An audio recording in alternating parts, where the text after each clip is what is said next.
Hazel, sinabit na naman ako ng nanay ko dito. Ano ba yan? Tulungan niyo ako. Lagi na lang ako sinasabit eh. Ayun na naman. Ginupitan kasi ako guys ng nanay ko.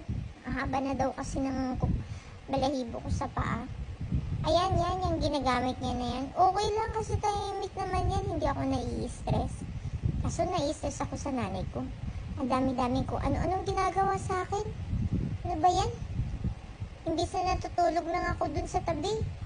Gagambalain ako. Ayan pa. Ginupitan pa nga ang aking kuko. Pinapahaba ko ngayon para ako'y mag-cutics. Ano ba naman yan, mami? Ay, nako. Kinukutkut pa talaga. Kainis.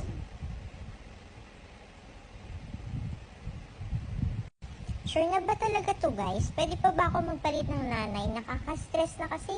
Tignan mo, sa oras na yun, proud na proud siya sa ginawa niya sa akin. Tapos, hindi naman pantay. Meron ba pala akong 3 pang paa? Ang dami ko naman kasing paa. Ano ba yan?